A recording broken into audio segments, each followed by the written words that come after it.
Saludos a todos, yo espero que todos estén bien, espero que me puedan escuchar. Aquí hice un pequeño estudio, también pues que llevo ya bastante tiempo de que tengo que hablar acerca de esto para poder dejar saber claro acerca del asunto del dinero, acerca del diezmo. Creo que no hay que ponerse tan supersticioso cuando se trata de la Biblia. Biblia viene del término griego plural del libros. Biblo es el singular. Por ende, si vamos a decir saquen sus libros, es decir, vamos a estudiar los libros. Así como saquen su libro de química o saquen su libro de matemática. La misma forma en que esos profesores explican las cosas es la misma manera en que se debe de predicar en los templos. Nada de gritería ni desorden. Vamos a tocar el tema que se llama los diezmos. Pues la verdad no pienso con esto arreglar ninguna relación. Tampoco pretendo hacer que este tema le agrade a alguien.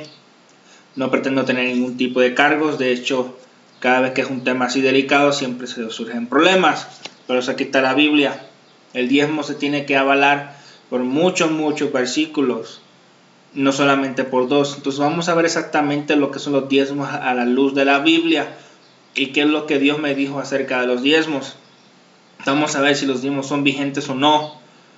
Y quiero la verdad que estudien el tema, no se dejen confundir. Muchos pastores robándole el dinero a la gente. Si hay pastores buenos, pero hay pastores muy malos y son la gran mayoría. Entonces vamos a hablar acerca del diezmo. Vamos a poner la Biblia acá. Déjame decirle primeramente lo que Dios me dijo acerca del diezmo. Lo escribí y lo voy a leer tal como está escrito para pues no quitarle ni añadirle. Así fue como lo escribí. Dice: saludo, esto escribo por mandato. He visto cómo Dios rechaza el diezmo de los creyentes. El diezmo es una ofrenda del Antiguo Testamento. Dios dice: ¿para qué das dinero si en la misma iglesia no ayudas a los tuyos?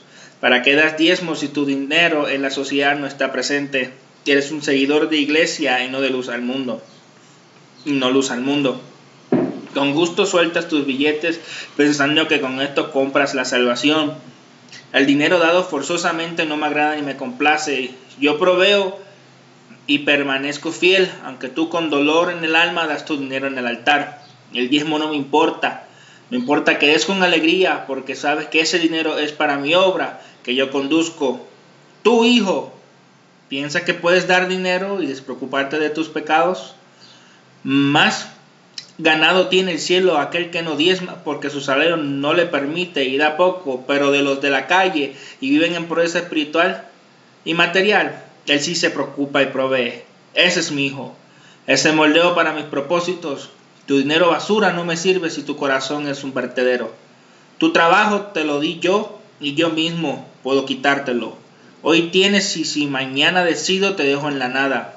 Escucha mi voz y cambia tu corazón por el del Cordero de mi Hijo en la cruz. No morí en vano, sino para tener y ganarme a todas las almas, tanto acepten mi sangre. Eso es lo que yo logré escribir, un mensaje que me dio Dios. Vamos a hablar acerca de todo esto. No se puede usar uno ni dos versículos para poder avalar un pretexto, para pedir dinero y sostener una obra. Una obra no se sostiene con dinero, se sostiene con el Espíritu Santo, y el Espíritu Santo es quien mueve los corazones. Por eso existe el don de dar en la iglesia, para que la gente dé. Entonces vamos a hablar acerca de todo esto para que realmente hablemos. Vamos a ir durante toda la Biblia hablando y hablando y hablando. Entonces vamos a hacer todo esto. Es bastante largo el tema. Empezamos. En el Antiguo Testamento el diezmo fue puesto para los levitas. Nosotros vamos a Números 18.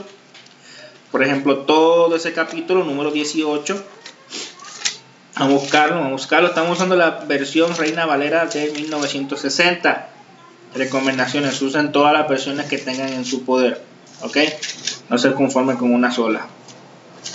Entonces, números 18, vamos a leer capítulos 9-14, y dice: esto será tuyo de las ofrendas de las cosas santas reservadas del fuego, toda ofrenda, todo presente suyo, y toda expiación por el pecado de ellos, y toda expiación por la culpa de ellos, que me han presentar, será cosa santa para ti y para tus hijos. En el santuario lo comerás, todo varón comerá de ella, cosa santa será para ti. 14. Esto también será tuyo, las ofrendas de elevadas de sus dones, todas las ofrendas mecidas de los hijos de Israel. He dado a ti, a tus hijos y a tus hijos y tus hijas contigo por estatuto perpetuo. Todo limpio en tu casa comerás de ella. De aceite de mosto y de trigo y todo lo más escogido, las primicias de ellos que presentaran a Jehová, para ti las he dado. Las primicias de todas las cosas, de todas las cosas de la tierra de ellos, y las primicias son de la tierra, de los frutos de la tierra, las cuales traerán a Jehová serán tuyas, todo limpio en tu casa comerás de ello. Todo lo consagrado por voto en Israel será tuyo. 18-19, vamos corriendo 18-19. Y la carne de ella será tuyo como el pecho de la ofrenda mecida, y como la espadilla derecha será tuya. 19. Todas las ofrendas elevadas de las cosas santas que los hijos de Israel ofrecieron a Jehová, las he dado para ti, para tus hijos y para tus hijos contigo. Pero estatuto perpetuo, pacto de sal perpetuo es delante de Jehová para ti y para tu descendencia contigo. ¿Qué más? 21. Y aquí yo he dado a los hijos de David todos los diezmos en Israel por heredad, por su ministerio, por cuanto ellos sirven en el ministerio del tabernáculo de reunión. 24 y 28.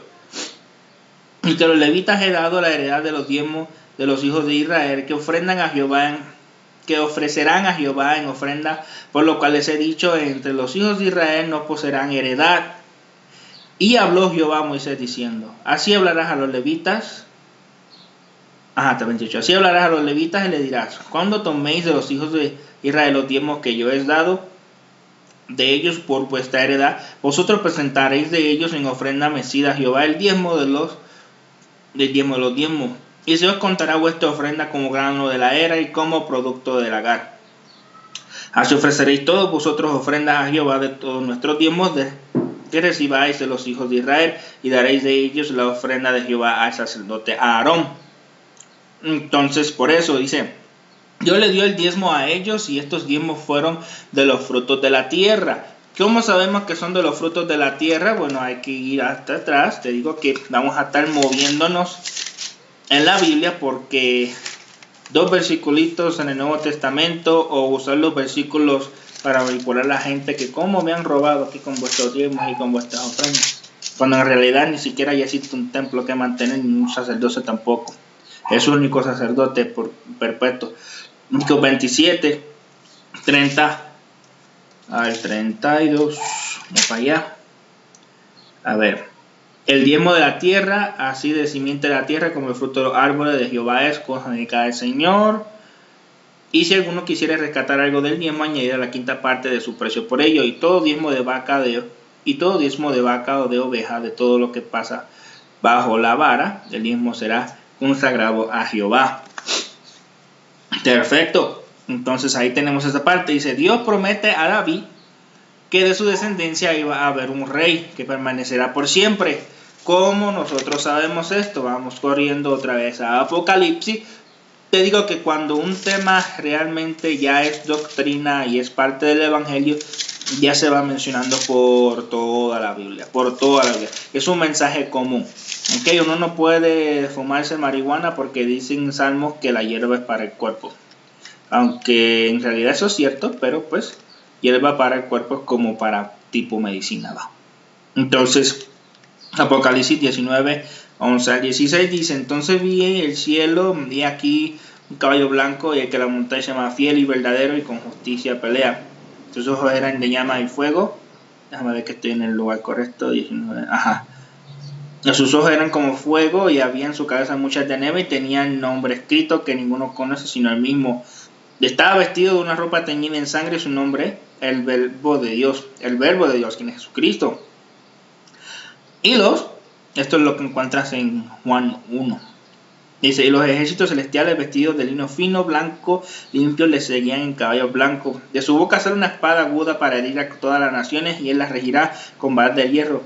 Y el pisar el lagar vino el furor y de la ira de Dios Todopoderoso. Y su vestidura y su muslo tiene este nombre, Rey de Reyes y Señor de Señores. Lo vemos en Apocalipsis. Este es Jesucristo, sacerdote eterno de la casa de Dios. ¿Cómo dice que Jesucristo es el sacerdote eterno de la casa de Dios, y por ende se acabó el sacerdocio por orden de Israel, o por un orden sacerdotal? ¿Cómo sabemos que Jesucristo es El sacerdote eterno, hay que correrle por acá a Hebreo, se me pierde acá, Hebreos 6. Les recomiendo que si están haciendo estudios bíblicos no usen el celular, pasen y suben la gota gorda buscando en la Biblia, para que después se le haga más fácil buscar esos versículos, ya que es más fácil memorizar aprendiendo que buscar en Google y ir directamente ahí, porque pues no le pasas el trabajo. 6:20 dice: donde Jesús entró por nosotros como precursor, hecho sumo sacerdote para siempre, según el orden de Melquisedec. ¿Por qué hecho sacerdote como el orden de Melquisedec? Melquisedec no se le ve ninguna genealogía, por ende se le da como sacerdote eterno. Y también se le menciona como a Jesús es, ¿verdad? Todo se reestructuró porque Jesús es de la línea de Judá, no es de los levitas, por ende recibió todo eso. Ahí se rompe el orden sacerdotal. Una vez Jesucristo muere, no hay razón alguna de mantener algún templo, ni siquiera ir a matar a un animalito, ¿va? Dice casa de oración es, entonces tú ibas al templo, pues ya no tienes que hacer más nada, simplemente que orar y confesar tus pecados y etcétera, y que Dios te ayude, ¿verdad? Entonces Dios nos constituyó reyes y sacerdotes. Vamos una vez más, Apocalipsis 1. Vamos corriendo por toda la Biblia, amigo, porque no queremos decir cosas que parezcan locura, ¿verdad? Dice: y nos hizo reyes y sacerdotes para Dios y su Padre, a Él sea la gloria, el imperio por los siglos de los siglos. Amén. Es decir, Cristo murió y por medio de Él nos constituyó a todos nosotros reyes y sacerdotes. Es decir, ya no hay una orden sacerdotal que se dedique a las cosas de Dios en la iglesia. Ahora Dios nos llama, independiente de donde estemos, para nosotros buscarlo a Él. Nos dice: nos ha constituido reyes y sacerdotes, es decir, para establecer orden y para hacer las cosas que son de Dios. Estos levitas de quien mencioné anteriormente, Dios nada les dio en cuanto a tierras para cultivar y vivir, sino solamente administrar la casa de Dios. Eso lo logras ver. Vamos corriendo a la área que dice Números. Ay, creí que tenía el mueble al lado y tiré los papeles al piso sin querer. A Números 1, con muchísimos versículos que vamos a hacer. Porque la verdad, si usted está en necesidad, no tiene dinero y lo va a dar todo para que Dios le provea, te voy a ser sincero. Primero está tu hijo, está tu esposa. Cuando ellos estén bien, entonces tú das la cantidad de dinero que se te antoje dar, ¿verdad?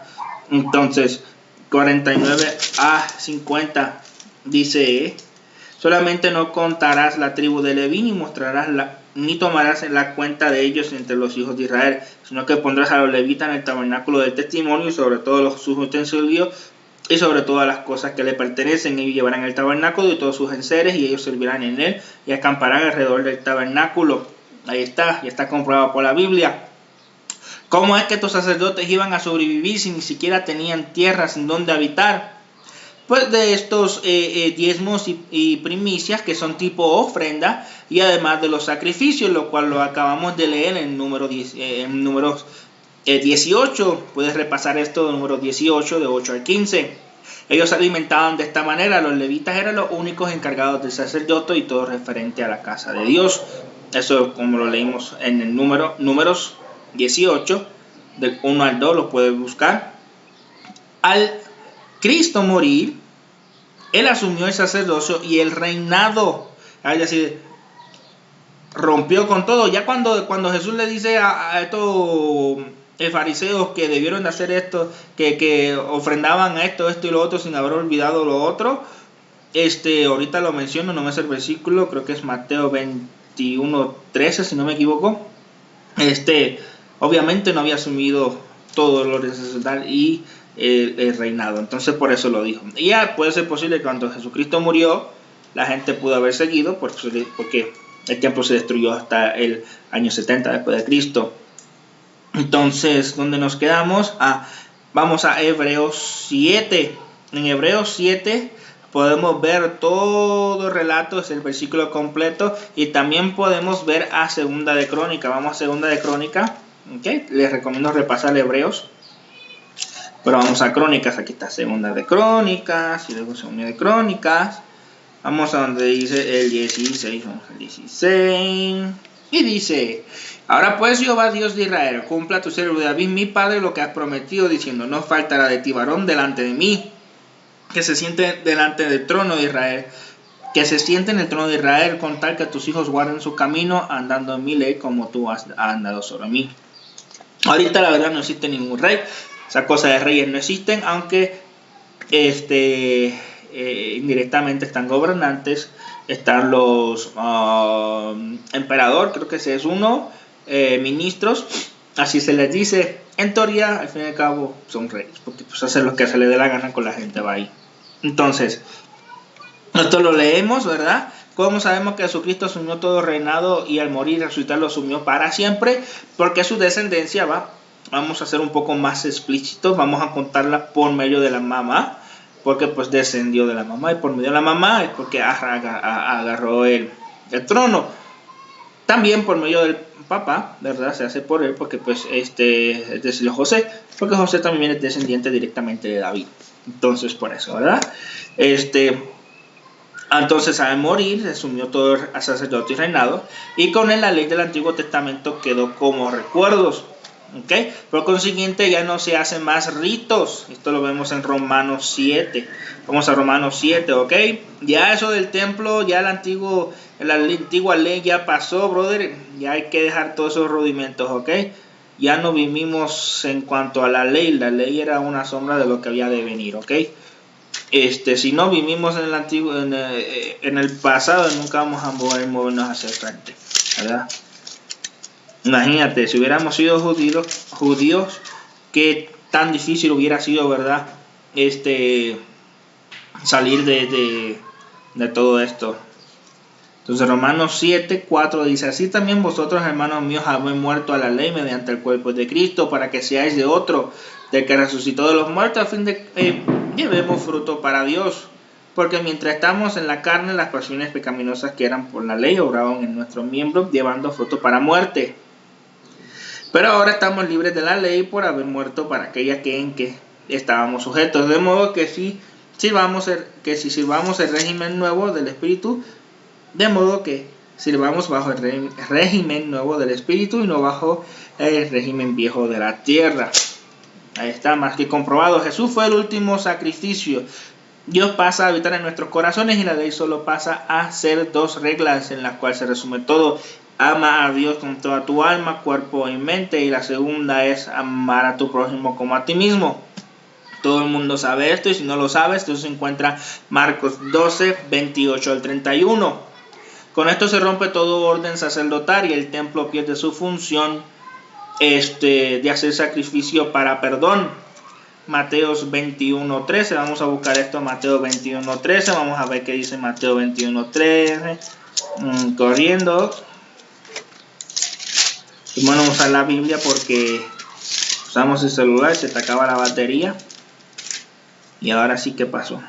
Dice, y les dijo: escrito está, mi casa, casa de oración será llamada, mas vosotros la habéis hecho cueva de ladrones. Dice, ¿pero qué tiene esto que ver? Bueno, pues si tú ves aquí dice que mi casa será llamada casa de oración.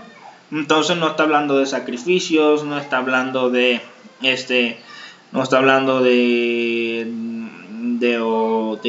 diezmo o de primicia, ¿sí me entiendes? Ese tipo de ritos que se hacían, que si ponerse en cenizas.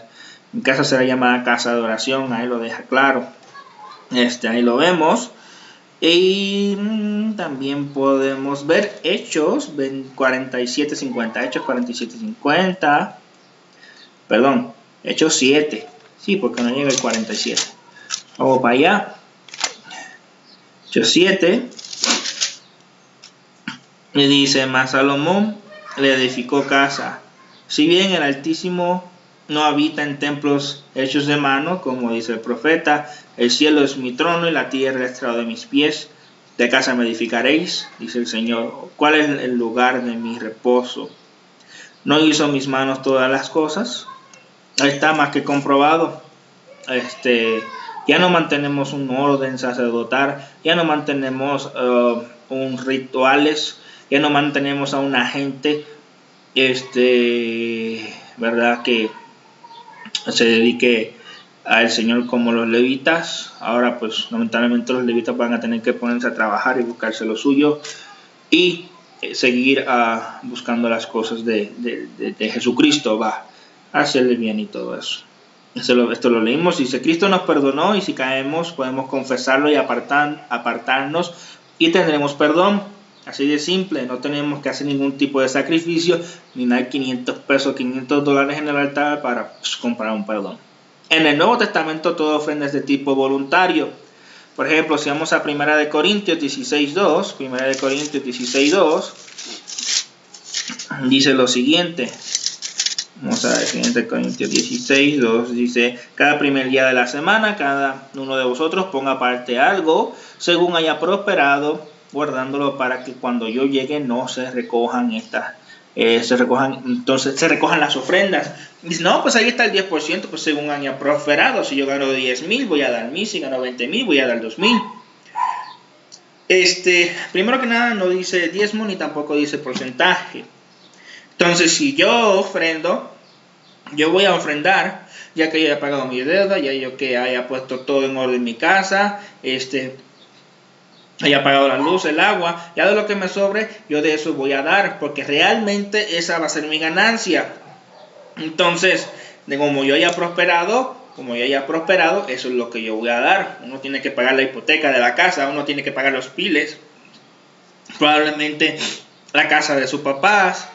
Entonces, esa forma como tú hayas prosperado es la forma en que tú vas a dar. Porque, si no te es sincero, dar un 10%, de hecho en la Biblia, si tú intentas calcular realmente el 10% de las cosas de que dice que le va a dar diezmo, ni lo vas a lograr hacer. Porque dice el 10%, pero ni siquiera se ve. Entonces dice: no, que yo doy el 10% y Dios me prospera.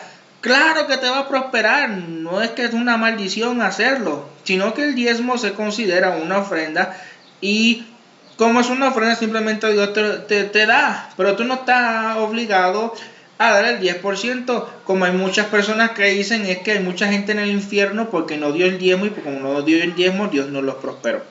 Eso está muy mal. ¿Ok? Eso lo contamos ahí. También puedes leer 2 Corintios 9:7, 2 Corintios 9:7, dice: cada uno de como propuso en su corazón, no con tristeza ni por necesidad, porque Dios ama al dador alegre. Es decir, tú no das forzosamente, tú das alegremente, ¿ok? Tú das alegremente, así como le gusta a Dios, ¿ok? Dice: dejando de mencionar, aquí volvemos aquí a la plática, dejando de mencionar que también en el Antiguo Testamento se hacía así. Si tú vas a 1 de Crónicas, vamos a ver si atrás otra vez. Ay, no, estoy cansado de tanto buscar. No te preocupes, hermano. Siendo esto, realmente, pues Dios te va a abrir los ojos y te va a ayudar. Es que Dios no me prospera, pues paga tus deudas y ya estuvo. ¿Ok? Dice: y se alegró el pueblo por haber contribuido voluntariamente, porque de todo corazón ofrecieron a Jehová voluntariamente. Ahí está. Aún desde el Antiguo Testamento se ve todo esto. No hay monto en específico. Muchos vendieron todo por el llamado de ir y predicar el evangelio. Esto lo vemos en Hechos 4:32, lo pueden buscar. Por cierto, qué bueno que no se hace esto hoy en día con tanto pastor tirano que hay. Hay muchas iglesias ricas y siervos pobres. Muchos pastores buscando el dinero y aún los que sirven en la iglesia ni siquiera se le da un 5. Claro, sí hay pastores buenos, definitivamente. En cuanto a las ofrendas, el único mandato es dar con alegría. Si lo buscamos rapidito otra vez, vamos otra vez hasta 2 Corintios. Ay, Dios mío, 2 Corintios, se me va, 9. Sí, otra vez, cada uno es como profundo en su corazón, no con tristeza ni necesidad, porque Dios jamás ha dado la alegría. Sí, con alegría. El dinero o el dar no es un mandato que va por encima de amar a su prójimo, ya que si tienes un problema con tu prójimo, no debes de ofrendar hasta aclarar todo con la persona. ¿Qué? Sí, búscate Mateo 5, 23, 24. Tienes un problema con tu hermano, un disgusto con alguien, tú ni siquiera debes de dar un 5 para Dios. La obra la mantiene el Espíritu Santo y el Espíritu Santo es el que provee. Dios puede abrir puestas solamente con una sola persona, no necesita miles de personas dando dinero. No. que pues el hombre está tan apartado de Dios que pide dinero, que pues, aferra el diezmo. No, ¿y cómo se va a sostener la obra? Pues la obra se sostiene por la fe en Cristo Jesús, y el Espíritu Santo es el que abre todas las puertas. Punto, se acabó, es fe. Entonces eso lo vemos ahí, ¿verdad? Dios quiere que ofrendamos sin deber a alguien algún perdón, o también perdonar a aquellos que nos hirieron. Pablo se sostenía porque él tenía un oficio de hacer tiendas. Esto lo podemos ver en Hechos 18, del 1 al 4, dice que se encontró con unas personas que eran del mismo oficio de hacer tiendas. Eso lo puede encontrar, Hechos 18, del 1 al 4. Él no agarraba de la iglesia como un sueldo que él pedía. Ah, sí, eso lo encuentras en 2 Corintios 11, 9, que dice: y cuando estaba entre vosotros tuve necesidad, a ninguno fue carga, pues lo que me faltaba lo supieron los hermanos que vinieron de Macedonia, y todo me guardé de ser los gravosos, es decir, y libre predicaba, y otra gente era la que le proveía voluntariamente. Ahí está, ¿verdad? Está comprobado. Dice: todo ofrenda o dinero dada a él venía de algún dador alegre que voluntariamente daba Pablo, y esta vez se lo usaba para otras personas. Aquí ya son varios versículos, lo dejo como tarea. 1 Corintios 16, 2 al 3. Lo repito, 1 Corintios 16, 2 al 3. Filemón 1, 17 al 19. 2 Corintios 12, 14 al 15. Ok, el diezmo se dio en el Antiguo Testamento, no en el Nuevo. Dicen que hay versículos que lo avalan en el Nuevo Testamento, pero al leerlo ves claramente que no es de dinero, sino de venidas de comidas o hierbas. Por ejemplo, menta, ruda y la hortaliza, o visto de otra manera, hierba buena, ruda y legumbres. Perdón, creo que me confundí anteriormente cuando le dije el versículo, está erróneo. El versículo de esa parte es Lucas 11, 39 al 42. Lo pueden buscar, Lucas 11, 39 al 42. Esto fue dicho porque Jesús no había muerto y aún él no había obtenido el sacerdocio eterno, porque no había aún resucitado. Dice: por eso se debía diezmar, porque todavía el orden sacerdotal existía y era vigente, y hasta puede ser posible que después, ¿verdad?, lo que mencioné de que Jesús murió, seguirán diezmando. Además había que diezmar porque pues todavía, como estaba el orden sacerdotal, el pueblo debía mantener a estos levitas. Ahora, si yo soy judío, ¿qué? Pues no diezme. Y deja de practicarlo, porque todos los pecados Cristo te perdonó, tanto clames a Él. Él mora en nosotros, así que la necesidad de un templo para acercarse a Él no sirve. El dar a las viudas, etcétera, como se tenían, ¿verdad?, cuidar, sustentar a las viudas, es cosa de todo cristiano, ¿verdad?, de la familia. Tú tienes una viuda, pues tú provees, ¿verdad?, los hijos. No se basa en la sinagoga, en el templo, sino de que Dios mora en nosotros, y para bendecir la obra damos voluntariamente, añadiendo que Dios nos constituyó reyes y sacerdotes. Por ende, este título de sacerdote ya no cae en un solo apellido o grupo particular como eran los levitas. Apocalipsis 1:6, lo vuelven a leer. Ahora, si soy pastor, entonces, ¿cómo me mantengo? Dado que visite a los enfermos, los ancianos, los encarcelados, no cobres por estudios bíblicos y atienda las necesidades de las ovejas, entonces si la iglesia quiere bendecirte con un salario, pues bien, es decir, la iglesia, un grupo de consejos de ancianos, el consejo de la iglesia quiere bendecirte de esa manera, acéptalo, pero no pidas un salario, porque pues estás vendiendo el evangelio. Dice, también los pastores deben de tener un oficio o profesión. Esto lo logras ver en Hechos 18, de 1 al 4, lo repito, Hechos 18, de 1 al 4, también en 2 de Tesalónicas 3 al 3, 2 de Tesalónicas 3, 7 al 13. Porque se puede vivir del evangelio por la fe de creer que es la verdad inmutable, y Dios pone a personas para bendecirnos con su sustento. ¿Ok? Ya vamos terminando. Ejemplos de cómo uno se beneficia del evangelio, ¿verdad? Esto en cuanto a los pastores, para aclarar, Lucas 10, 5 al 7. Aquí reciben su sueldo, pero de lo que las personas puedan bendecir, es decir, darle. Predican los 70 sin pedir nada a cambio. Su salario es el sustento dado por las personas que lo acogen o las acogen, y estos y estas de lo que tienen les dan. Ese es el salario, es decir, es la gratitud de las personas. 1 Timoteo 5, 17. Aquí es por la necesidad básica de estas personas de alta edad, o tal vez alguien joven de 40 años, considerado anciano, que trabajen para Dios. ¿Cómo se sabe esto? Pues del trato que se le daba a las viudas. Las iglesias las cuidaba y las sustentaba mientras hayan sido honradas y mayores de 70 años. ¿Verdad? También se le daba algún tipo de pensión o algún tipo de ayuda, ¿verdad?